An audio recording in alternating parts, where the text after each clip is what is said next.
महाराष्ट्राचे आराध्य दैवत राजशिव छत्रपती भारतरत्न डॉक्टर बाबासाहेब आंबेडकर, आद्य क्रांतिकारक राघोजी भांगरे, वीर एकलव्य, सर्व महापुरुषांना वंदन करतो।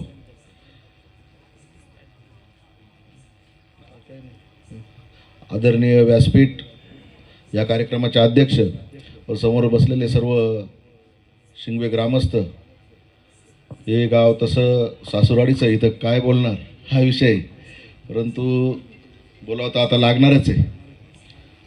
मी भारतीय जनता पार्टीमध्ये ओबीसी मोर्चाचा सरचिटणीस होतो आणि तिथे काम करीत असताना म्हणजे सरचिटणीस म्हणजे छोटं पद नव्हतं, फक्त 5 सरचिटणीस असायचे प्रत्येक विभागाला। असे 25 जणांची महाराष्ट्राची बॉडी असते, त्याच्यावरती एक अध्यक्ष असतो, तर त्याच्यामध्ये 4 पुरुष असायचे आणि 1 स्त्री असायची। आमच्या बैठका होत होत्या त्यावेळेस, बऱ्याचशा बैठका विदर्भात होतात आणि बैठकांमध्ये जशा संघाच्या बैठका होतात तशा बैठका होताना कुठेही शेतकऱ्याचा विषय ही माणसं घेत नव्हती। आम्ही जर काही विचारलं तर ते सांगायचे की जास्त इथं बोललेलं चालत नाही भारतीय जनता पार्टीत, वरून जो प्रोटोकॉल आला त्यानुसारच वागावं लागतं आणि तुम्ही सुद्धा हे करायचंच, तिथे जाऊन लोकांना असं समजून सांगायचं तसं समजून सांगायचं। मग परत शेतकऱ्यांचा विषय आला तर परत तोच विषय, म्हणजे शेतकऱ्यांचा ह्या लोकांच्या डोक्यात कुठलाही विषय नाही, हा शेटाबाटांचा पक्ष आहे हे समजून आल्यानंतर एवढं मोठं पद असून त्याला लात मारून आम्ही चळवळीतले आपले नेते बच्चूभाऊ कडू यांचं नेतृत्व स्वीकारलं। ते बच्चूभाऊ कडूंचा विषय असा आहे, तुम्ही जर विधानसभेत पाहिलं, अधिवेशनामध्ये पाहिलं तर त्यांना 1 मिनिट दिला जातो आणि ते 1 मिनिट फक्त शेतकऱ्यांवरती किंवा शेतकरी कामगारांवरती बोलतात, परंतु जेव्हा 1 मिनिट संपतो त्यावेळेस अध्यक्ष फक्त बेल मारत असतात, त्यांचा माईक बंद केला जातो आणि ते फक्त ओरडत असतात। ते मुख्यमंत्र्यांना बोलतात, उपमुख्यमंत्र्यांना बोलतात, परंतु त्यांचं बोलणं कोणी समजून घेत नाही, ऐकत नाही। आणि तसं जर बारीक बघितलं तर जवळजवळ 90% विधानसभा सदस्य, आमदार लोक हे शेतकरी पुत्र आहे, पण शेतकऱ्याविषयी कोणी आवाज उठवित नाही। फक्त निवडणुका जवळ आल्यानंतर काहीतरी योजना द्यायच्या, काहीतरी लाभ द्यायचे, काहीतरी आश्वासनं द्यायचे आणि निवडणूक पार झाल्यानंतर परत पुन्हा शेतकऱ्यांकडे डोकवायचं सुद्धा नाही। मला तरी वाटतं माझ्या आठवणीत शेतकऱ्यांची पूर्ण कर्जमाफी आपले आदरणीय या महाराष्ट्राचे कैवारी शरदचंद्रजी पवार साहेब ते कृषी मंत्री असताना तेव्हा झालेली आहे। त्याच्यानंतर कर्जमाफीचं फक्त गाजर टांगलं जातं, सगळे पक्ष सत्तेवर आले गेले, युत्या झाल्या, आघाड्या झाल्या, परंतु शेतकऱ्यांची कर्जमाफी होत नाही।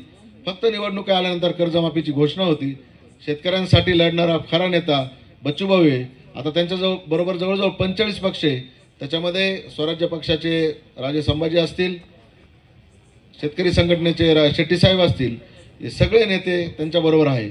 या नेत्यांबरोबर काम करताना खूप एक वेगळा अनुभव येतो आणि चळवळीतला आणि संघर्षातला अनुभव येतो।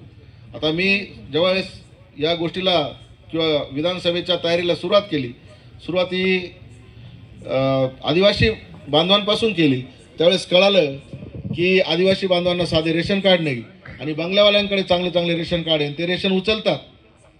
चांगले श्रीमंत लोक सुद्धा रेशन घेतात, आदिवासींकडे रेशन कार्ड नाही। पुरवठादारकांनी त्यांच्याकडनं पैसे घेतलेले असतात, 1500 रुपये जवळजवळ ते घेतात। आणि आपण जर तहसील ऑफिसला गेलो तर तिथे दलालांचा सुळसुळाट होता। आम्ही पहिले तहसील ऑफिस गाठलं आणि आतापर्यंत जेवढे रेशन कार्ड काढले त्यातले जवळ 1850 रेशन कार्ड अंत्योदय योजनेला लिंक करून ते लोकांना मोफत वाटले आणि आज त्यांना लाभ चालू आहे। त्याच्यानंतर दुसरं काम, जिल्हा बँकेचं जे शेतकऱ्यांवरती कर्ज आहे, 101च्या नोटिसा निघाल्या, त्यांचे जमिनीचे लिलाव चालू झाले होते आणि लिलावाचा पहिला दिवस होता, त्यावेळेस 100-125 शेतकऱ्यांचं शिष्टमंडळ माझ्याकडे आलं। मी त्यांचा विषय 10 मिनिटात जाणून घेतला, ARला फोन केला, AR म्हणे मी बाहेर आहे, गरुड साहेबांकडे तो टेबल आहे, त्यांच्याशी तुम्ही चर्चा करा। त्यांनी मला नंबर टेक्स्ट केला आणि त्यात गरुड साहेबांशी चर्चा झाल्यानंतर म्हटलं किती लोक आले, आज किती लोकांचा लिलाव आहे, तुम्ही 10 कमीत कमी 10 शेत जमिनींचा आज लिलाव करणार आहे। तर म्हटलं लिलाव थांबवा, पहिले लिलाव करून देणार नाही। जो लिलाव घ्यायला आला असेल, त्याच्या गावातला असेल, उद्योगपती असेल, त्याला आम्ही वंगणाच्या टिपाडामध्ये बुडून फक्त त्याचं वरती मान ही क्लिअर ठेवू आणि त्याचा फोटो काढून बॅनरवरती लावू। ती लिलाव त्वरित थांबवण्यात आले। दुसऱ्या दिवशी मुंबईला गेलो,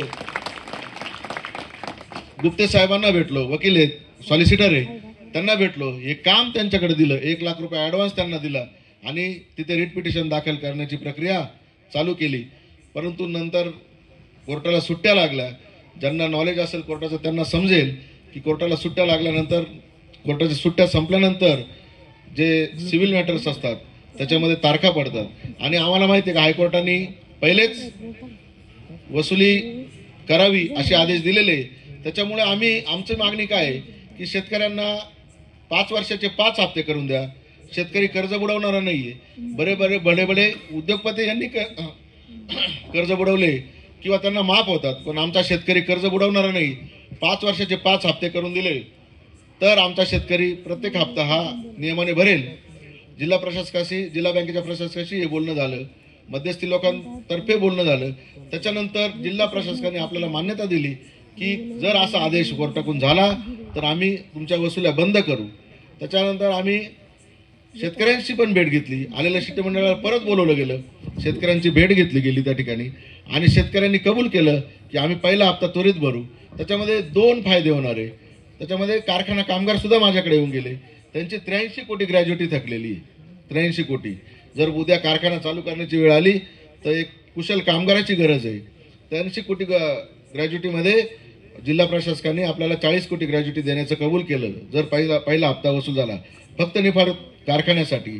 आणि निफाड तालुक्याला सोसायट्यांना, विविध सोसायट्यांचे जे थकलेले कर्ज आहे त्यांना कर्ज पुरवठा करण्यात येईल. म्हणजे जिथे 10 रुपये कर्ज मिळत होतं, खरीप असो कोणताही कर्ज असो, तिथं 8 रुपये तरी आम्ही तुम्हाला कर्ज देऊन त्या मृत अवस्थेत असलेल्या संस्था या जिवंत होतील. हा एक उपक्रम आम्ही हातात घेतला. त्यानंतर खेद वाटतो, कारखान्याचा विषय असेल, कारखाना बंद पडला कसा, काय पडला, सगळ्या जुन्या जाणत्या लोकांना माहिती आहे, त्याच्यावर मला भाष्य करायचं नाही. पण आपण तो कारखाना पुन्हा चालू करू शकतो. काही लोक म्हणतात भले भले गेले, 2 आमदार एवढे मोठे होते आणि त्यांना कारखाना चालू करता नाही आला, हा का कुठं कारखाना चालू करणार आहे.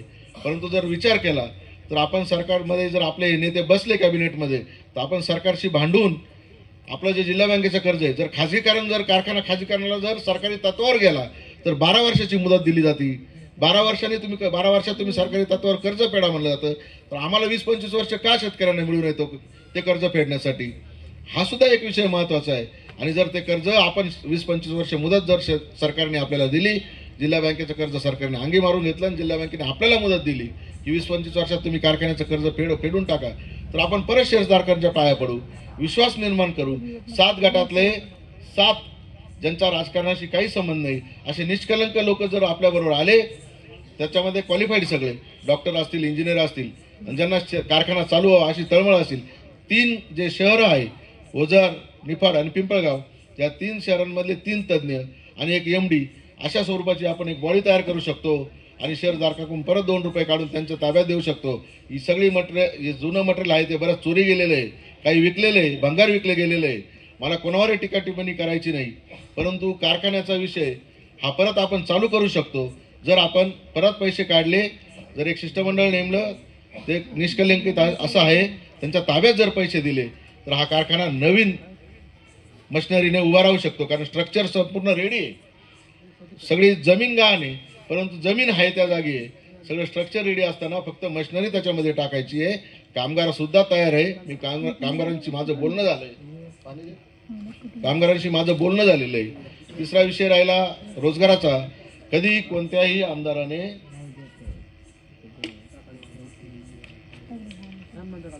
निफाड सारख्या ठिकाणी औद्योगिक वसाहत आणण्याचा प्रयत्न केलेला नाही. हा विषय तुम्ही कुठं ऐकलाय का?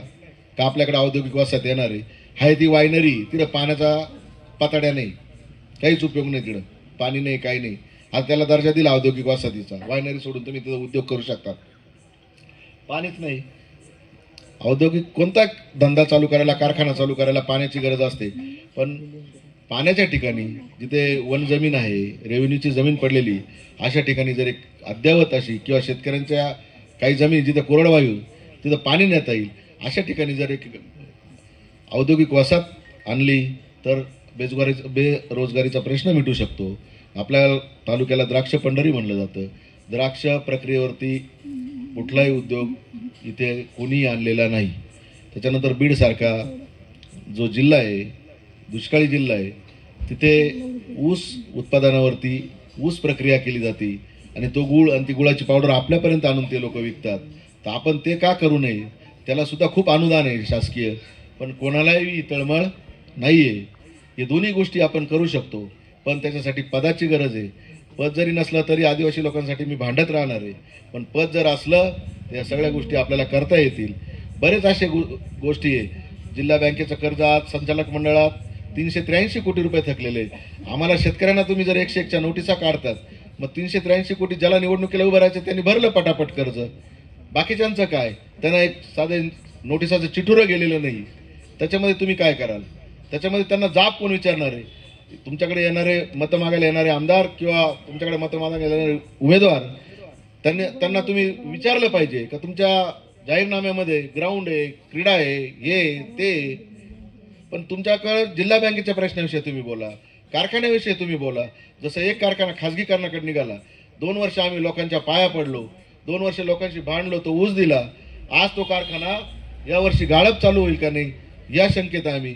आणि परत आमचे ऊस आता कोणाला द्यायचे? संजीवनीवाल्यांनी नाही घेतले, कोळपेवाडीवाल्यांनी नाही घेतले, रिकव्हरी चेक केली, तर आज आम्ही ऊस द्यायचे कोणाला? हा प्रश्न ऊस उत्पादकांना आहे. आणि सगळ्यात महत्त्वाची गोष्ट आहे, कधी गोदाकाठला उमेदवारी आली नाही, कधी कोणी उमेदवारी भरण्याचा प्रयत्न केला नाही. एकटे कडबाने शेठ होते, त्यावेळेस ते जोरात होते, त्यांच्याकडे पैसा पाणी भरपूर होता, एक तरुण नेतृत्व होतं त्यावेळेस, आणि सगळ्या तालुक्याला परिचित असं होतं, त्यांचं नाटक होतं, पूर्ण तालुक्यात होतं. त्यांनी एकदा उमेदवारी अर्ज भरलेला होता. त्यांना पण शरदचंद्र पवार साहेबांनी सांगितलं की पुढच्या वेळेस तुझा विचार करू, यावेळेस तू उमेदवारी मागे घे. आणि त्यावेळेस आपले विद्यमान आमदार यांना उमेदवारी देण्यात आली. म्हणजे तेव्हा सुद्धा फक्त उमेदवारी अर्जावरच भरलं. मी सुद्धा उमेदवारी अर्ज भरल्यानंतर माझी खूप बदनामी केली गेली, आणि 4 तारखेपर्यंत हा मॅनेज होईल, 4 तारखेपर्यंत हा माघार घेईल, हा मॅनेज व्हायसाठी यांनी उमेदवारी अर्ज भरलाय. मला सांगा, ही फक्त बदनामी आहे. मी जर कोणाकडे 1 रुपया कर्ज मागितलं नाही, मी जर कोणाकडे मार्केटमध्ये मी हे घेतलेलं नाही, मार्केटचा भत्ता घेतलेला नाही, आम्ही म्हणजे विद्यमान आमदारांनी पण घेतलेला नाही. आम्ही सह्या करून रजिस्टरवर भत्ता मिळाला, तो करोनाच्या याच्यामध्ये करोना झालेल्या लोकांना ते जे काही रक्कम 2 रुपये रक्कम जमली असेल ती त्यांनी वाटलेली. मी म्हणत नाही त्यांनी त्याच्यामध्ये भ्रष्टाचार केला, परंतु मला वाईट याचं वाटतं की निवडणूक आली की हे लोक जातीपातीचं राजकारण चालू करतात. गोदाकाठचा विषय असेल तर गोदाकाठच्या एखाद्या उमेदवाराला मी तर 4-5 लोकांना विचारलं, बाबा कुणीतरी तर नेतृत्व करा, कुणीतरी उमेदवारी करा. पण त्यातले 3 तर ठेकेदार होते, ते तर डायरेक्ट पहिल्या गाडीनं नाही म्हटले. बाकीचे 2 उरले होते. एक म्हणे माझ्याकडे पैसे नाही, म्हटलं माझ्याकडे कुठे एवढे पडलेले. पण ही धनशक्ती विरुद्ध जनशक्तीची लढाई आहे, हे लक्षात घेतलं पाहिजे. आता 2 दिवसातच खूप आमिष दाखवले जातील, खूप आमिष दाखवले जातील, तुमच्याकडे येतील. अहो, तुमच्या घरामध्ये माळकरी आहे सगळे, आणि तुम्ही लोकांच्या लेकरायला दारू पाजित्या, मटणं चारित्या, हे पाप तुम्ही कुठं फेडणार आहे? मला टीका टिप्पणी करायची नाही, पण याच्यात अर्थ आहे. त्याच्यामुळे हेच उद्योग बंद झाले पाहिजे. आपल्या पोरांवर लक्ष द्या. आपले पोरं वाया चालले, आणि यांचे पोरं एकदम मस्त व्यवस्थित व्यवसाय करताय. त्यांच्याकडनं हा आदर्श घेण्यासारखा आहे. तसं पाहिलं तर आपल्या पोरांवरती सुद्धा, तरुणांवरती लक्ष ठेवा. मला दुसरं काही म्हणायचं नाही. गोदाकाठला मी पहिल्यांदा उमेदवारी करतोय, कोणालाही मॅनेज न होता, कोणाकडून 1 रुपया न घेता, कुठेही मी कोणाकडनं वर्गणी नाही मागितली, काहीच नाही. मी माझ्या पद्धतीने लढतोय, मी धडक देऊ राहिलोय. साथ फक्त तुमची हवी आहे. तुम्ही जर साथ दिली